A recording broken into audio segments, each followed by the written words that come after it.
Assalamualaikum dan selamat sejahtera. Bertemu kita kali ini untuk memahami kandungan kit sokongan kurikulum Bahasa Melayu Sekolah Rendah Cakna Minda 2.0. Elemen yang akan kita perbincangkan pada kali ini ialah elemen yang kedua dalam kit Cakna Minda, iaitu ayat. Panel yang terlibat untuk elemen ayat ialah pertama, Encik Anwar bin Muhammad Amin, Dr. Nurhana binti Bahari dan Puan Catherine.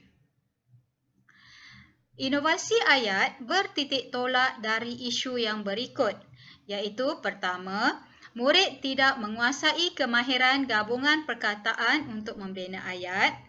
Kedua, murid tidak dapat membina perluasan ayat yang bermakna. Dan yang ketiga, murid tidak dapat membina ayat yang gramatis. Di bawah elemen ayat terdapat 3 teknik yang diperkenalkan, iaitu AG piramid atau nama lengkapnya ialah aneka guna piramid. Teknik yang kedua, JERID atau jadual evolusi bergrade. Dan teknik yang ketiga ialah jakiat, iaitu jari kira ayat. AG piramid merupakan kemahiran gabungan kata, iaitu menggabungkan perkataan untuk membina ayat mengikut aras penguasaan murid. Manakala teknik JERID pula merupakan kemahiran membina ayat secara bergrade, iaitu membina ayat secara pemeringkatan mengikut aras penguasaan murid. Dan teknik jakiat pula merupakan kemahiran multisensori, iaitu pembinaan ayat secara integrasi sensori lisan dan gerak jari.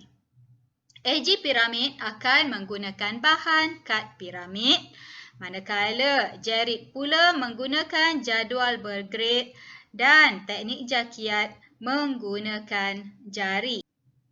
Seterusnya, kita akan berkenalan pula dengan teknik bina ayat yang ketiga yang dikenali sebagai jakiat atau jari kira ayat. Jakiat merupakan aktiviti yang digunakan untuk membina ayat secara berstruktur mengikut aras penguasaan murid. Jari kira ayat atau jakiat merujuk kepada kaedah kiraan atau hitungan yang digunakan dalam proses membina ayat. Setiap jari diberi peranan dalam pembinaan ayat secara konsisten. Ibu jari akan memainkan peranan sebagai watak, jari telunjuk untuk kata bantu, jari hantu atau jari tengah untuk kata kerja, jari manis untuk objek dan jari kelingking untuk lokasi, adjektif atau kata sendi nama. Penggunaan jari yang bersesuaian dengan kebolehan menghitung dan mengingat murid.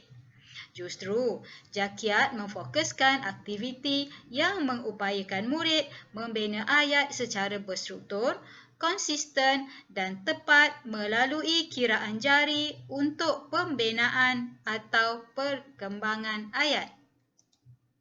Kelebihan penggunaan jakiat dapat dilihat, pertama, pembinaan ayat secara berstruktur, yakni belajar secara ketetapan yang dikenal pasti. Kedua, konsisten, yakni penggunaan pada pelbagai situasi, aras dan bahan ransangan. Ketiga, hitung dan ingat, yakni memberi kemahiran yang sepadu. Dan yang keempat, tepat, yakni melaksanakan kiraan ayat mengikut peranan jari yang dikenal pasti. Penggunaan jakiat dalam pembelajaran terbeza dapat dilihat seperti berikut. Untuk aras rendah, proses jakiat menggunakan 3 jari, mewakili watak, kata kerja dan objek. Produknya ialah bina ayat mudah daripada 3 perkataan. Manakala bagi aras sederhana, prosesnya menggunakan 5 jari bagi mewakili watak, kata kerja, objek, kata sendinama dan lokasi atau masa. Di akhirnya, produk aras sederhana ialah bena ayat yang lengkap.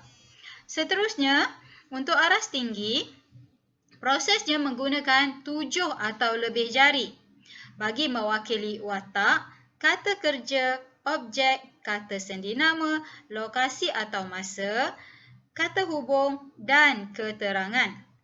Produk akhirnya ialah murid berjaya membina ayat lengkap dan berketerangan. Berikut merupakan idea asas jakiat sebagaimana yang disebutkan tadi. Ini bagi penggunaan tangan kiri. Berikut pula bagi penggunaan tangan kanan. Baiklah, seterusnya mari kita saksikan penggunaan jakiat dalam pengajaran pembinaan ayat. Abang sedang bermain bola di padang. Abang sedang bermain bola di padang. Untuk menyihatkan badan pada setiap petang,